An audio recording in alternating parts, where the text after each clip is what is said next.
Senior साफ़ी और तज्ज़ियाकार हामिद मीर साहब ने ज्वाइन किया है। मीर साहब, इमरान खान कह रहे हैं कि आर्मी चीफ से बात करने को तैयार हूँ, और इस हेल्पलेसनेस का भी उन्होंने इजहार किया है कि आप कोई बात करना ना चाहे तो मैं क्या कर सकता हूँ। तो कुछ डेस्परेशन भी आपको दिखाई दे रही है? मुझे तो इमरान खान साहब की बातों में ना डेस्परेशन से ज्यादा कंट्राडिक्शन दिखाई देती है, तजाद बयानी दिखाई देती है। देखें, इमरान खान साहब जो हैं माजी में एक दफा नहीं, दो दफा नहीं, कई दफा कह चुके हैं कि मेरा इस्टेब्लिशमेंट के अंदर लोगों से राब्ता है, एजेंसीज के लोग मुझे बताते हैं कि मेरे खिलाफ क्या साजिशें होने वाली हैं, और अभी तक इस बात की किसी ने इंक्वायरी नहीं की कि इमरान खान के किन लोगों से रवाबित हैं। तो जो बात इमरान खान साहब खुद पब्लिकली कह चुके हैं कि मेरा एजेंसीज के लोगों से राब्ता है, इसका मतलब है कि उनका इस्टेब्लिशमेंट से राब्ता है, लेकिन नए आर्मी चीफ से अभी उनका राब्ता नहीं है। और बहुत से जो हालात वाक़यात हमारे सामने आ रहे हैं, इससे लगता है कि जो पिछली जो एस्टेब्लिशमेंट थी उससे तो अभी भी इमरान खान साहब का राब्ता है। और सबसे अहम बात जो है वो ये है कि इमरान खान साहब जो है वो कह रहे हैं कि मेरी एस्टेब्लिशमेंट से कोई लड़ाई नहीं है। अभी उन्होंने चंद दिन पहले प्रेस कॉन्फ्रेंस की लाहौर में, जिसमें उन्होंने एक तरफ अपने उस्मान डार साहब को बिठाया, दूसरी तरफ उन्होंने एक जावेद अली साहब है उनको बिठाया, और फिर उन्होंने कुछ पाकिस्तानी फौज के जो हाजिर सर्विस अफसरान हैं उनके जो नाम खान साहब ने खुद बिगाड़े हुए हैं वो नाम उन्होंने दोबारा लिए, दोबारा उन्होंने इल्जामात लगाए। तो अभी चंद दिन पहले तो उन्होंने एस्टेब्लिशमेंट पे इल्जामात लगाए हैं, और अब वो कहते हैं मेरी किसी से कोई लड़ाई नहीं है।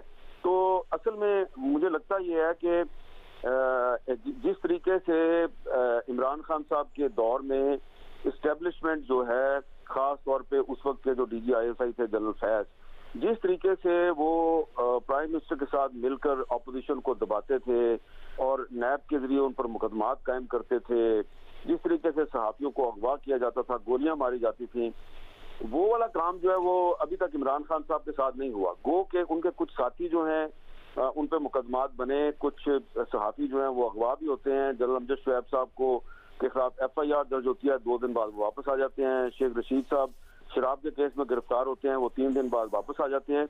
लगता ऐसे है कि इमरान खान साहब को अभी भी ऐसा लग रहा है कि उनकी एस्टेब्लिशमेंट के अंदर कोई हमायत मौजूद है, और वो खुद भी कहते हैं कि मेरा लोगों से राब्ता है। अब देखिए, जिस तरीके से सुप्रीम कोर्ट से इमरान खान को रिलीफ मिला है, ठीक है, वो आइन और कानून के मुताबिक हुआ है, लेकिन जब इमरान खान साहब अपोजिशन में थे और नवाज शरीफ वजीर आजम थे, तो उस वक्त जो फैसले होते थे उनका अब की जो सुप्रीम कोर्ट के फैसले हैं, आप उनसे अगर आप कंपैरिजन करें तो आपको जमीन आसमान का फर्क नजर आएगा।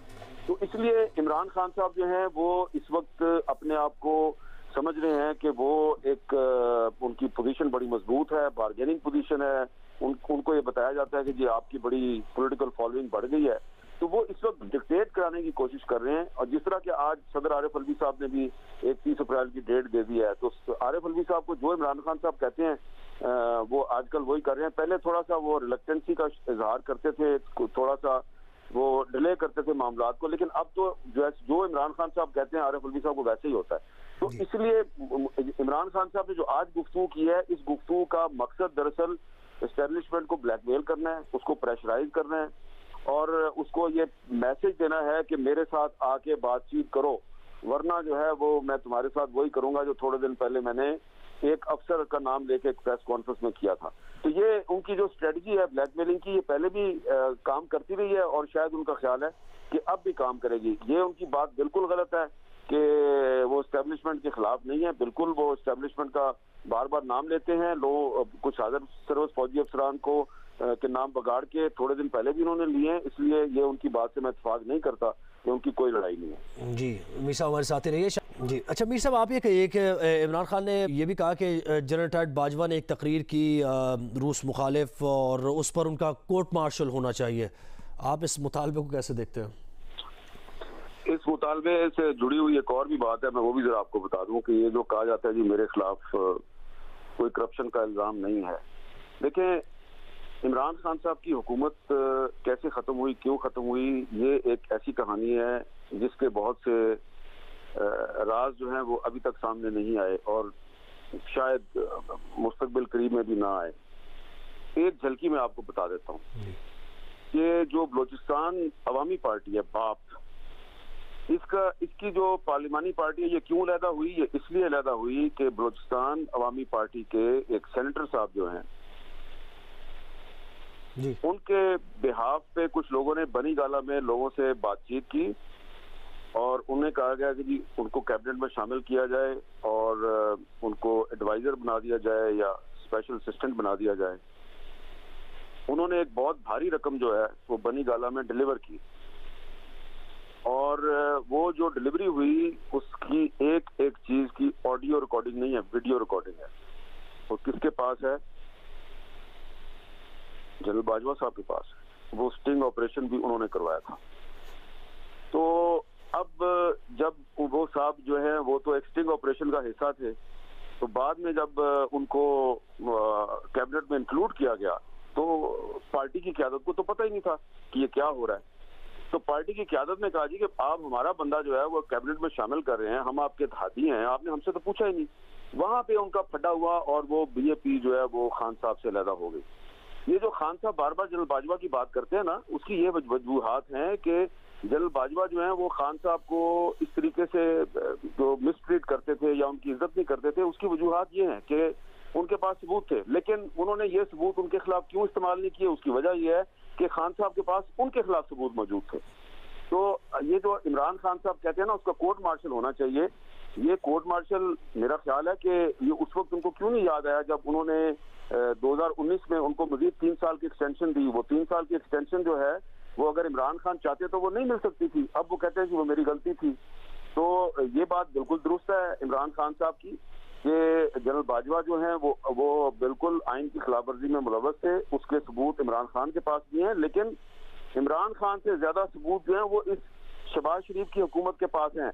ये हमारे पुराने दोस्त इसहाक डार साहब जो भी थोड़ी देर पहले प्रेस कॉन्फ्रेंस कर रहे थे, ये बताएं कि बाजवा साहब जो हैं वो रिटायरमेंट से एक दिन पहले इनके पास आके उन्होंने सॉरी क्यों की।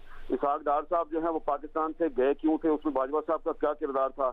इसहाक डार साहब को 1.5 साल तक पाकिस्तान वापस किसने नहीं आने दिया। जब शहबाज शरीफ साहब चाह रहे थे कि मैंने इसहाक डार को वजीर खजाना बनाना है अप्रैल 2022 में, तो बाजवा साहब ने क्या फटा डाला फिर। तो बाजवा साहब जो है वो सिर्फ इमरान खान के मुल्जिम नहीं है, इमरान खान से ज्यादा उन्होंने प्रॉब्लम जो है ये इस हुकूमत के लिए क्रिएट किए हैं। और इस वक्त पाकिस्तान जिस इक्तिसादी बहरान का शिकार है, इसमें भी बाजवा साहब का बड़ा किरदार है, क्योंकि जब इमरान खान की हुकूमत में पहले वजीर खजाना असद उमर साहब बने थे तो बाजवा साहब ने असद उमर को रिमूव करवाया और बाजवा साहब असद उमर की जगह पे उन्होंने कहा कि या तो शौकत तरीन को लाएं या हफीज शेख को लेके आए। हफीज शेख भी बाजवा साहब लेके आए थे, शौकत तरीन भी बाजवा साहब लेके आए थे। बीच में इमरान खान साहब थोड़े दिन के लिए हमाद अजहर साहब को लेके आए, लेकिन वो इमरान खान साहब की नहीं चलने दी गई। तो इमरान खान साहब जो हैं उनकी बाजवा साहब के सामने इसलिए नहीं चलती थी कि बाजवा साहब ने इमरान खान की बनी गाला में जो ये डीलिंग हो रही थी उसके सबूत इकट्ठे किए हुए थे। और जब भी इमरान खान साहब की पार्टी में कोई गड़बड़ होती थी या बजट पास कराना होता था तो आईएसआई जो है वो इमरान खान साहब को सपोर्ट करती थी। तो इमरान खान साहब ये बताएं ना कि वो कह रहे हैं जी कि जनरल बाजवा का कोर्ट मार्शल होना चाहिए, ठीक है आप जरूर करें, लेकिन जनरल बाजवा जो है वो सारी गैर आईनी काम किस बंदे के जरिए करता था? उसका नाम था जनरल फैज। जनरल फैज का नाम जब आता है तो इमरान खान साहब जो वहां पे खामोश हो जाते हैं। तो ये पूरे जो भी आइन की खिलाफ वर्जी हो रही थी ये अकेले बाजवा साहब नहीं थे, उसमें जनरल फैज साहब भी थे। और मैं ये बार बार रिपीट कर रहा हूँ कि इमरान खान को जनरल बाजवा ने इतना तंग नहीं किया जितना शहबाज शरीफ को किया, लेकिन शहबाज शरीफ साहब अभी खामोश हैं। हो सकता है जब वो हुकूमत में नहीं रहेंगे फिर वो बोलेंगे जनरल बाजवा साहब के बारे में। जी जी। अच्छा मीर साहब, आप ये कहिएगा कि वो ये समझते हैं इमरान खान के जेल में डालने से और वोट पड़ते हैं और पॉपुलैरिटी बढ़ती है, लेकिन इसके बरक्स वो जेल तो जाना नहीं चाह रहे हैं, सिक्योरिटी रिस्क लेके भी वो ज़मानतें करा रहे हैं अपनी, और वर्कर्स उनके जेल जा रहे हैं। खैर उन्होंने वो तो अब मुअत्तल कर दिया जेल भरो तहरीक जब इलेक्शन का अनाउंसमेंट हो गया है, तो इस पर क्या कहेंगे आप? देखिए मेरे साथ आज सुबह जो है वो 10:30-11 के दरमियान मुझे तहरीक इंसाफ के कुछ रहनुमा जो हैं जिनसे हमारी काफ़ी पुरानी शनाख्त है, उन्होंने मेरे साथ कहीं पे मुलाकात की। तो उन्होंने मुझे कहा जी कि वो ये बताएं कि ये इलेक्शन होगा कि नहीं होगा। मैंने कहा यार मेरे से क्यों पूछ रहे हैं, सुप्रीम कोर्ट ने फैसला दे दिया तो अब आपको खुद सोचना चाहिए कि होगा कि नहीं होगा। उन्होंने कहा नहीं, वो खान साहब जो हैं वो उनका ख्याल है कि सुप्रीम कोर्ट ने फैसला तो दे दिया है लेकिन इलेक्शन नहीं होगा। तो मैंने कहा आप मुझसे क्यों पूछ रहे हैं? उन्होंने कहा वो इसलिए कि आपकी गुफ्तगू से ये लग रहा है कि आपका भी यही ख्याल है कि इलेक्शन नहीं होगा। तो मैंने कहा अच्छा फर्ज करें अगर इलेक्शन नहीं हो रहा तो फिर क्या होगा? तो फिर वो फट पड़े। उन्होंने कहा देखें कि हमारे जो साथी हैं उन्होंने गिरफ्तारी दी इमरान खान के कहने पे, और वो कोई राजनपुर की जेल में है, कोई सियालकोट की जेल में है, कोई किसी जेल में है, और कुछ तो ऐसे भी हैं जिनको गायब भी कर दिया, उनका पता ही नहीं वो कहाँ पे हैं। और खुद इमरान खान साहब एक एक दिन में 3-3 जमानतें ले रहे हैं। तो हमारा लीडर जो है वो खुद तो हमें जेल भेजता है और खुद वो जमानतें ले रहा है। तो वर्कर जो है हमारा वो कहता है जी कि ये किस किस्म की आपकी पार्टी है कि आप हमें कह रहे हैं कि आप गिरफ्तारियां दें और खुद आपका लीडर जो है वो जमानतें ले रहा है। तो ये जो जेल भरो तहरीक खत्म की गई है उसकी बुनियादी वजह ये है, इसलिए कि तहरीक इंसाफ के अंदर एक बहुत बड़ी जो अक्सरियत की उसकी राय थी कि जेल भरो तहरीक को जारी रखा जाए क्योंकि इलेक्शन नहीं होना। ये तहरीक इंसाफ के बहुत से रहनुमाओं को पता है, उनका ख्याल है कि पंजाब में और खैबर पख्तूनख्वा में इलेक्शन नहीं होना, तो हुकूमत पे दबाव बरकरार रखने के लिए ये तहरीक जारी रखी जाए। और इस तहरीक के लिए वो जो तहरीक इंसाफ के रहनुमा हैं मुझे बता रहे थे कि हजारों की तादाद में जो कारकुन हैं उन्होंने नाम लिखवाए थे रजा कराना तौर पे, और उसमें बड़ी तादाद MNAs और MPs की भी थी।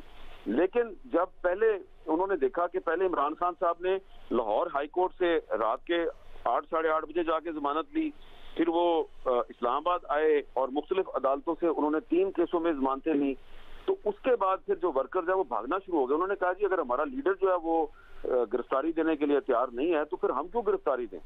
तो जब इनको ये एहसास हुआ कि लोग बड़ी तादाद में गिरफ्तारी नहीं दे रहे तो इन्होंने फिर जेल भरो तहरीक खत्म करके इंतखाबी मुहिम चलाने का ऐलान किया है, जबकि इनको अंदर से इनका ख्याल है PTI वालों का कि पंजाब और खैबर पख्तूनख्वा में इलेक्शन होने का इम्कान बहुत कम है।